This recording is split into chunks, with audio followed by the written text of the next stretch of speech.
Why the trader who only enters once a month is richer than the scalper. Let me ask you something. If I told you right now that there is a trader out there who opens his laptop maybe once or twice a month, places one trade, and then closes everything, goes to his family, watches a movie, maybe even travels, and at the end of the year, that trader has made more money than someone who stares at charts for 10 hours a day, 5 days a week, 250 days a year, would you believe me? Be honest with yourself right now, because most of you would say, no way, that does not make sense. The more you trade, the more you make, right? Wrong. And today, I am going to show you exactly why that belief is one of the most expensive lies in trading, a lie that has already cost millions of retail traders everything. Stay with me, because what I am about to share is going to change the way you see this market forever. Section 1, the scalper's trap. Picture this. It is 6:30 in the morning. Your alarm goes off. You are not even fully awake yet, but your hand is already reaching for your phone. You open your broker app, check the pre-market, check the news, heart already beating faster. You tell yourself, today is different. Today I am disciplined. Today I stick to my plan. By 9:30, the market opens. The candles start moving. You see a setup. It looks good. You enter. 2 minutes later, you are stopped out. Fine, you reset. Another setup, you enter again. This time it goes in your direction. You feel it. Your palms are sweating. Your eyes are locked on the screen. Then suddenly it reverses. You freeze. You do not cut it. You hope. It keeps going against you. You exit at a bigger loss than you planned. Now you are frustrated. You feel like the market is against you personally. So you take another trade, trying to win it back. Sound familiar? I need you to pause here and ask yourself honestly, how many times have you lived through this exact moment? Because I am telling you, this is not a you problem. This is a system problem, and the system is scalping. Here's what nobody talks about when they sell you the dream of scalping. Every single trade you take costs you, even if you win. Spreads, commissions, slippage, these are not big numbers on one trade, but multiply them by 20 trades a day, 100 trades a week, 400 trades a month. Now we are talking about serious money leaving your account before the market even moves. But that is just the financial cost. The real cost is emotional. Every trade fires your nervous system. Every win gives you a dopamine hit. Every loss activates your survival instinct. Fear, anger, revenge, hope. These are not trading emotions. These are human emotions. And the market does not care about human emotions. Scalping forces you to make dozens of split-second decisions in a highly emotionally charged environment. Under those conditions, your brain is not using logic, it's using instinct. And instinct almost always loses in the markets. Section 2, the one trade a month mindset. Now let me introduce you to the other trader. He wakes up at whatever time he wants. He has coffee, he reads, maybe he exercises. Around 8 or 9 in the morning, he spends about 30 minutes reviewing his watch list, charts he's been watching for days, sometimes weeks. He's not looking for action. He's looking for one thing, his exact setup, the setup he has tested, the setup he trusts completely.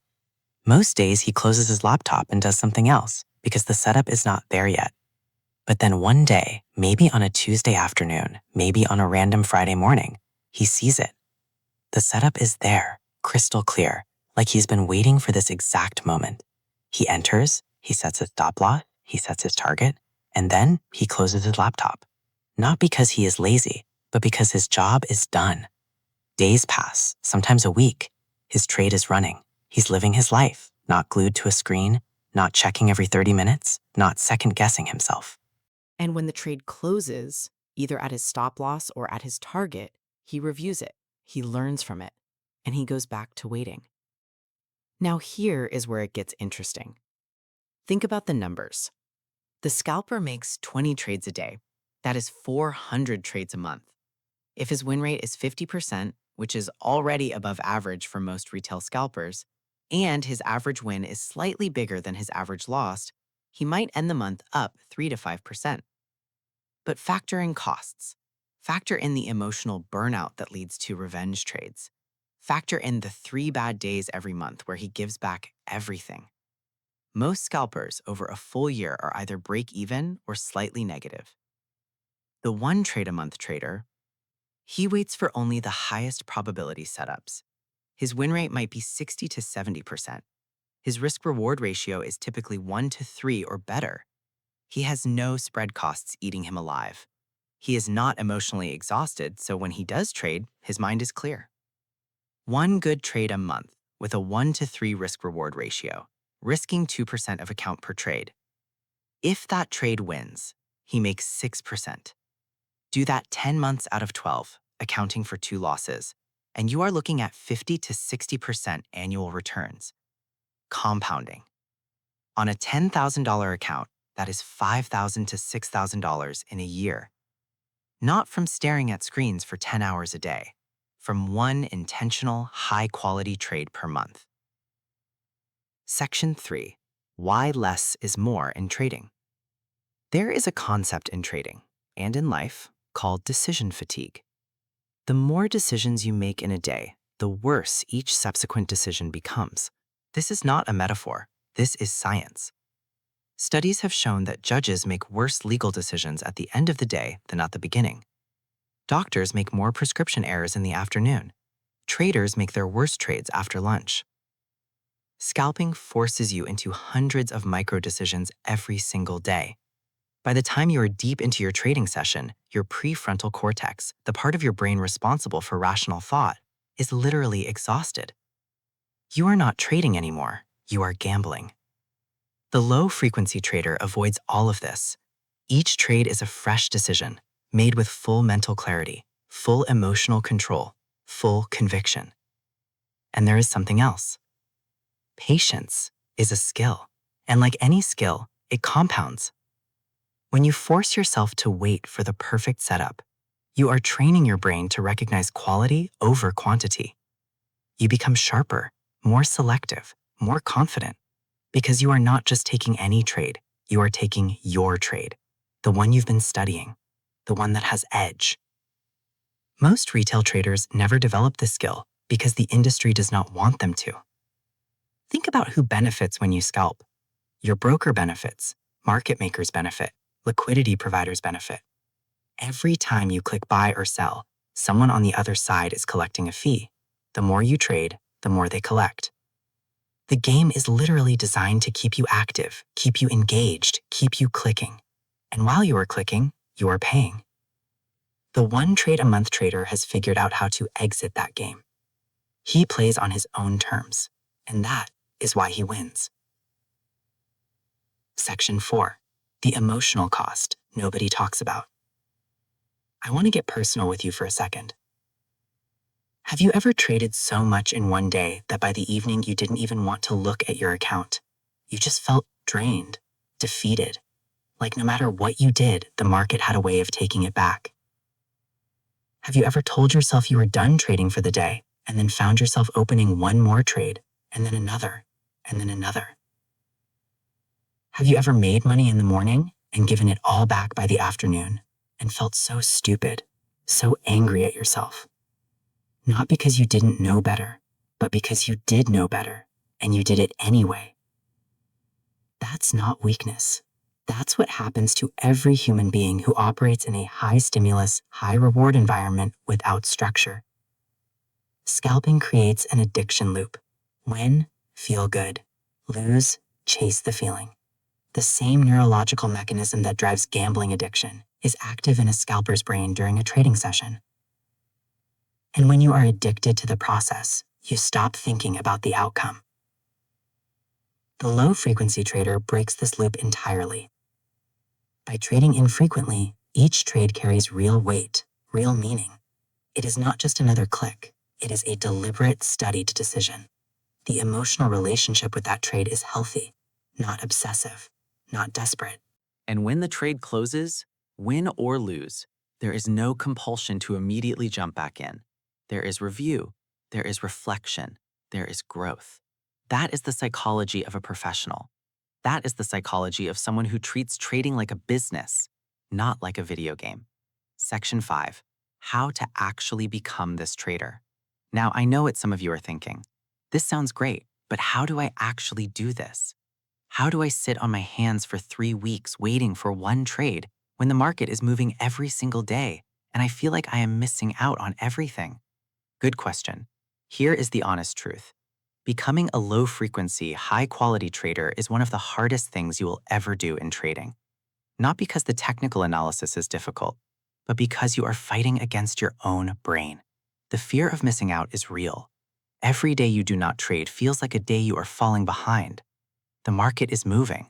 Other people are making money. Why are you just watching? But here is what I want you to understand. Missing a trade costs you nothing. Taking a bad trade costs you real money, real confidence, real emotional energy. There is an old saying in trading, when in doubt, stay out. Your job is not to trade. Your job is to find edge. And if there is no edge today, your job is to protect your capital, to wait. Practical steps. First, define your setup with extreme precision, not vague conditions, not maybe this looks good, specific criteria, specific price levels, specific context. If your setup is not 100% present, you do not trade, period. Second, start a trade journal, not just of the trades you took, but of the setups you waited for and why. This builds conviction. Over time, your journal becomes proof that patience works. Third, set a maximum trade limit per week or per month. Some traders use 4 trades a month, some use 2, some use 1. The number is less important than the commitment to the limit. Make it a rule, non-negotiable. Fourth, separate your charts from your emotions. After you have done your analysis for the day, close your trading platform.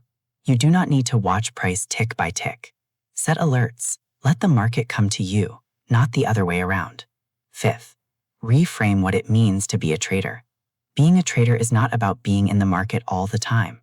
Being a trader is about making good decisions. And sometimes the best decision is to not make a decision at all. Closing, the real question. Before I finish today, I want to ask you something, and I want you to actually sit with this question for a moment. What kind of trader do you want to be in 5 years?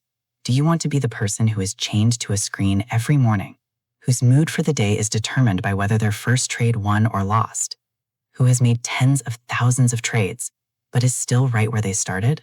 Or do you want to be the person who has built real, consistent edge, who trades with patience and precision, who looks at their account statement at the end of the year and feels proud? Because both of those paths start today, with the next decision you make. The market will always be there.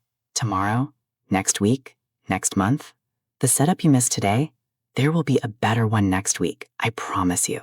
But the money you lose chasing bad trades today, that takes real time to earn back. Protect your capital, protect your clarity, and be very, very selective about when you pull the trigger. That is what the patient trader understands. That is why he wins. Not because he is smarter, not because he has a secret strategy, but because he has mastered the one thing most traders never do. He has mastered himself.